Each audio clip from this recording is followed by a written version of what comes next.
capítulo 7. El sacrificio por la culpa. Esta es la ley respecto al sacrificio por la culpa, el cual es sumamente sagrado. La víctima deberá ser degollada en el mismo lugar donde se degüellan los animales para el holocausto, y su sangre será derramada alrededor del altar. Luego se ofrecerá toda su grasa, la cola, la grasa que recubre los intestinos, los 2 riñones y la grasa que los recubre, la grasa que recubre los lomos y también el lóbulo del hígado, el cual se extraerá junto con los riñones. El sacerdote quemará todo esto en el altar como ofrenda presentada por fuego al Señor. Es un sacrificio por la culpa. Todo varón entre los sacerdotes podrá comer del sacrificio, pero deberá comerlo en un lugar santo. Es algo sumamente sagrado. Derechos de los sacerdotes. La misma ley se aplica tanto al sacrificio expiatorio como al sacrificio por la culpa. El animal pertenecerá al sacerdote que haga propiciación con él. La piel de la víctima del holocausto también será para el sacerdote que la ofrezca.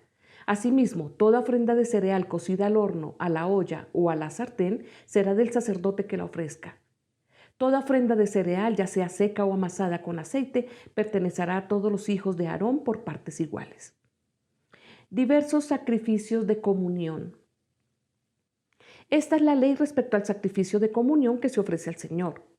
Si se ofrece en acción de gracias, entonces se ofrecerá también panes sin levadura amasados con aceite, obleas sin levadura untadas con aceite o panes de flor de harina amasados con aceite. Junto con el sacrificio de comunión en acción de gracias, se deberá presentar una ofrenda de pan con levadura. De toda ofrenda deberá presentarse una parte como contribución al Señor y se destinará al sacerdote a quien le corresponda derramar la sangre del sacrificio de comunión. La carne de este sacrificio deberá comerse el día en que se ofrezca, sin dejar nada para el día siguiente.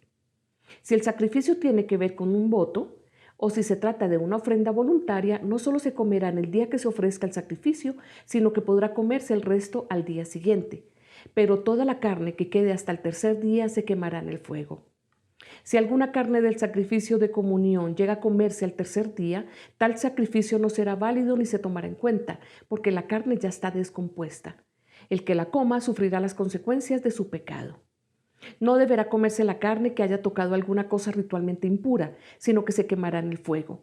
En cuanto a otra carne, toda persona pura podrá comerla. Si una persona impura come la carne ofrecida al Señor en el sacrificio de comunión, será eliminada de su pueblo. Si alguien toca cualquier clase de impureza humana o de animal o de algún detestable y luego come la carne ofrecida al Señor en el sacrificio de comunión, será eliminado de su pueblo. Prohibiciones acerca de la grasa y de la sangre. El Señor le ordenó a Moisés que les dijera a los israelitas: ustedes no comerán grasa de ganado vacuno, ovino o cabrío. La grasa de un animal muerto o destrozado podrá usarse con cualquier otro fin, menos para comerla. Todo el que coma grasa de animales presentados como ofrenda por fuego para el Señor será eliminado de su pueblo. Vivan donde vivan, ustedes no comerán grasa ni sangre alguna, sea de ave o de otro animal. Todo el que coma cualquier clase de sangre será eliminado de su pueblo. La porción de los sacerdotes. El Señor le ordenó a Moisés que les dijera a los israelitas: el que ofrezca al Señor un sacrificio de comunión deberá presentar al Señor parte de ese sacrificio y presentarle también una ofrenda por fuego. Llevará la grasa y el pecho y mecerá ante el Señor el pecho de la víctima como ofrenda mecida. El sacerdote quemará la grasa en el altar, pero el pecho será para Aarón y sus hijos. Al sacerdote se le dará como contribución el muslo derecho del sacrificio de comunión. El muslo derecho será la porción del sacerdote a quien le toque ofrecer la sangre y la grasa del sacrificio.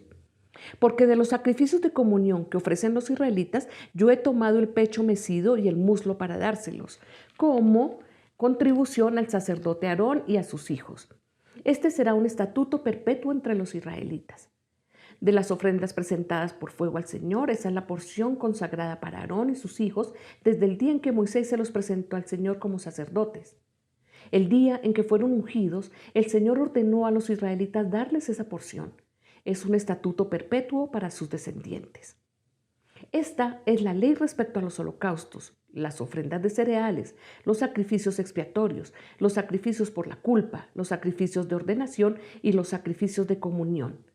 El Señor se la dio a Moisés en el monte Sinaí, el día en que mandó a los israelitas presentarle ofrendas en el desierto de Sinaí.